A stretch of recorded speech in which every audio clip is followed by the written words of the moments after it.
Всем большой привет! Добро пожаловать на мой канал. С вами Татьяна Сидоренко. И в сегодняшнем видео вы увидите ногти, которые я делала себе в течение 2 дней. Итак, начнем с первого дня. На работе я увидела, что мне уже давным-давно пора делать коррекцию, что у меня уже есть один большой слом на большом ноготочке, и решила, что сделаю снятие я на работе, ну а вечером уже деваться будет некуда, и я точно уже наконец-таки переделаю себе маникюр. Этому маникюру уже 2 месяца, и он и изначально-то был не очень короткий. Ну а теперь вся вот эта толщина, то есть весь апекс сместился, все отросло, и ногти начали причинять даже, я бы сказала, в некоторых случаях дискомфорт. Поэтому делаю себе коррекцию. Кстати, посмотрите, укрепление гелем – это отличный способ отрастить свои длинные ногти. Но в любом случае, как и у всех, в принципе, у меня ногти не идеальны для того, чтобы сделать форму квадрат, поэтому сегодня мы будем с вами их реконструировать. Вечером я понимаю, что ноготочки-то у меня без покрытия, и куда деваться, пришлось отложить все дела и делать себе маникюр. Отодвигаю кутикулу пушером, и вот тут хочу вам показать еще одну распространенную ошибку мастеров. Потыкали, и вроде бы все, но на самом деле нужно именно приподнять кутикулу и сделать вот этот карман, чтобы у вас от кутикулы падала тень на ноготь. Это нужно сделать обязательно. Работаю сегодня желтой фрезой от КМИС, диаметр здесь у меня 18, и чуть убавила обороты, потому что именно этот ноготь, то есть именно этот пальчик, именно это местечко у кутикулы у меня очень часто трескается. На всех остальных ногтях я уже чуть прибавила обороты и работала, в общем-то, в своей комфортной скорости, это где-то 20 тысяч. Сначала прорабатываю все на форварде, и потом переключаюсь на реверс, и начинаю я прорабатывать от левого синуса, то есть не от середины, не от правого синуса, а именно от левого. И кутикула у нас как бы немножко приподнимается. В общем, важно очень хорошо вычистить вот этот вот валик. Дальше обнаружилась небольшая отслойка. Видимо, пока я ходила по дому и делала домашние дела, конечно же, она образовалась, потому что гель был без покрытия, то есть ногти у меня были голенькие. И я сейчас забафлю ногти и подготовлю их вообще, в принципе, к искусственному покрытию и к укреплению. Также, где у меня был вот этот вот слом, я немножко выпилила, просто чтобы мне ничего не болталось. Обезжириваю ногтевую пластину и будем с вами выравнивать архитектуру. Кстати, я это все делаю на несрезанную кутикулу, потому что я знаю, что мне придется много пилить, и, к сожалению, когда я делаю это на клиенте, своей левой рукой я защищаю его кутикулу, но когда я это делаю на себе, естественно, третьей руки у меня нет, поэтому я могу пилочкой где-то задеть, и чтобы не было никаких ранений, срез я делаю потом. Наношу тоненький-тоненький слой базы, беру акригель. Кстати, когда образовывается у вас вот такой пузырик, смотрите, чтобы вы его не перенесли на ноготок, потому что с ним не очень удобно работать. И вообще, если вы его пригладите, будет достаточно проблематично его оттуда вытащить, так скажем.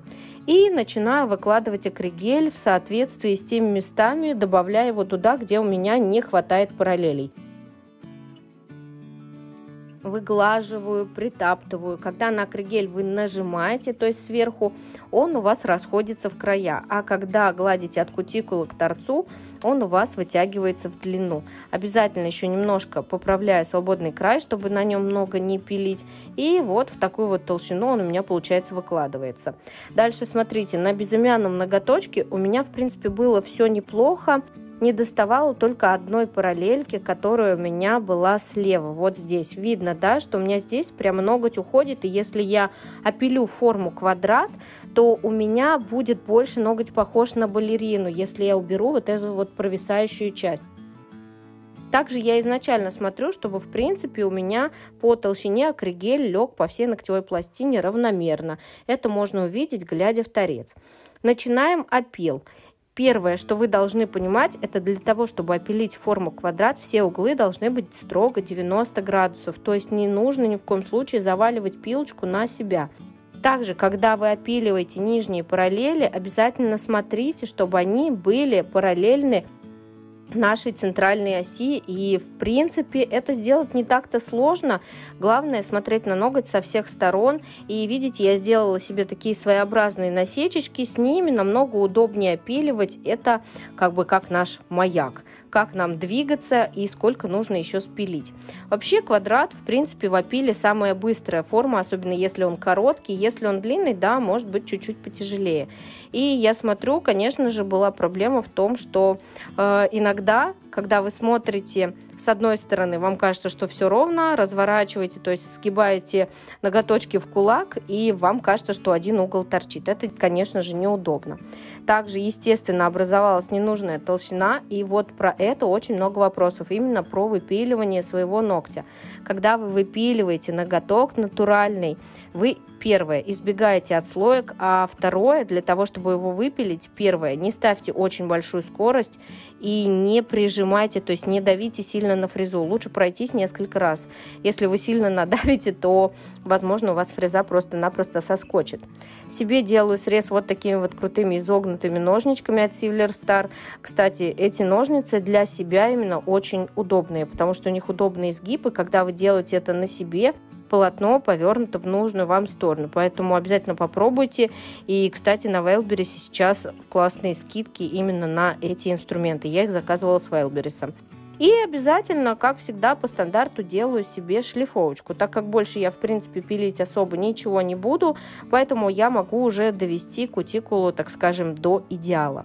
Обезжириваю хорошенько ногтевую пластину, проверяю, чтобы у меня база везде осталась, чтобы я ее не спилила. Смотрю, да, видите, есть такой своеобразный блеск, поэтому начинаем делать укрепление. Эти гели с завода Германии, гели Си, продаются также на Wildberries, ссылочку я также оставлю, но, к сожалению, сразу скажу, что сейчас их нет в наличии, потому что их разбирают как горячие пирожки из-за очень классной консистенции, из-за невероятно красивого шиммера, но и также из-за того, что они тексотропные. Что такое тексотропные гели, я думаю, что многие из вас знают, но если вы не знаете, я все же расскажу. Тексотропные гели – это гели, которые выравниваются от прикосновения, то есть если вы их не трогаете, они никуда не текут, не затекают, практически стоят на месте. Но стоит вам только провести по нему кисточкой или направить кисточкой в любое нужное для вас направление, как гель мгновенно выравнивается. Сырье очень качественное, пожалуйста, ставьте себе уведомления, и как только они поступят в продажу, в общем, я могу этот продукт 100% советовать. Очень красивый блеск. И на самом деле работала им, потому что другого дома у меня просто ничего не было. А я делаю себе только укрепление гелем. Плюс предыдущее укрепление у меня относилось на ура в течение 2 месяцев, поэтому я на 100% уверена. Как всегда, подпилила немножко по бокам, чтобы ногти не смотрелись очень большими. И сразу скажу, что толщина, которая есть на торце, я еще буду снимать небольшую фасочку, просто дома не было нужной фрезы. Также буду использовать вот такой вот фиолетовый цвет и ярко-розовый. Но, к сожалению, я не нашла такого цвета, как был в моем представлении, поэтому цвет я буду замешивать. И еще такой вопросик. Расскажите, пожалуйста, часто ли вы для своих клиентов намешиваете какие-то нужные цвета? Потому что, поработав на себе, я могу сказать, что, конечно же, проще накрасить из флакона. Да, цвет был плотный, цвет был не текучий, было все прекрасно в работе, но наносить кисточкой не из флакона для меня было очень и очень непривычно. Возможно, у меня какая-то кисть не такая. Поделитесь, кто мешает цвета, чем вы наносите гель-лак вот такой, который вы намешали. В общем-то, мне еще не понравилось, что непонятно, какое количество материала нужно было намешать, но в 2 слоя у меня цвет лег очень хорошо. Ну а на средний ноготочек я нанесла цвет от Rocknail из новой коллекции. Мне совсем недавно пришла посылка, я даже не успела ее в Инстаграме распаковать, показать, но этот цвет мне очень понравился. Цвет такой очень-очень светло-бежевый, практически белый, но не белый. И приступаем к дизайну. Кстати, все, что касается сейчас прокраса, это я уже делала во 2-й день вечером. И на всю работу у меня ушло, так скажем, немало времени. Плюс еще то, что я записывала видео, конечно, добавляет времени еще плюсом к работе. В квадратиках и прямоугольничках на белом фоне я делаю градиент. Градиент делаю из основного цвета, то есть не разбеленного, и из ярко-розового. Немножко разбавила их стопом, чтобы они лучше тушевались. Кстати, берите этот лайфхак тоже на заметку. Дальше у меня есть вот такая вот арт-паста. Это как очень густая гель-краска. И мне она нравится. Реально очень нравится. она плотная, даже в очень-очень тоненькую линию. Густовато, возможно, для каких-то минималистичных прорисовок, да, таких, которые, например, у вас займут много пространства, но если вы хотите рисовать тонкую линию, то, пожалуйста, они очень удобные. У меня белая и черная. И наносим кружочки на липкий слой от базы. И эти кружочки я буду также обводить. Просушила этой же самой арт-пастой.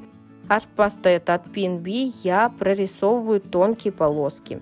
Дальше наклеиваю виниловые наклейки. Наклейки виниловые наклеиваются всегда на обезжиренную поверхность, то есть гель-лак, я с него сняла липкий слой. Добавляю немножко точек. По старой схеме, кстати, никакими топами не пользуюсь, просто обычной щеткой. И все ногти буду покрывать топом Cosmo Velvet. Классный топ, он еще и не пачкается, но посмотрим еще, как будет носиться, обязательно вам расскажу. Кстати, у вас есть свой любимый матовый топ? Напишите, пожалуйста, в комментариях, я думаю, многим будет полезно почитать. Те кружочки, которые у меня были на других ногтях, я сделала глянцевыми. Ну, а на большом пальце решила добавить вот такой вот красивый липочек. В общем, не знаю, весна в моей голове, и мне захотелось прямо буйства красок, но не хотелось никаких цветочков, и получилась вот такая вот абстракция. Честно, мне эти ногти очень нравятся, у меня давно не было такого, чтобы дизайн был на всех ногтях. Также хотела вам рассказать лайфхак, вот такие вот фотофоны я себе приобрела, это обои из Leroy, их можно отрезать длиной до 20 сантиметров, и теперь я на них делаю предметную съемку и также фотографирую свои какие-то работы, либо свои ногти. Если такой шквал информации был для вас полезным и интересным, ставьте, пожалуйста, лайк, подписывайтесь на мой канал. С вами была Татьяна Сидоренко. Всем пока!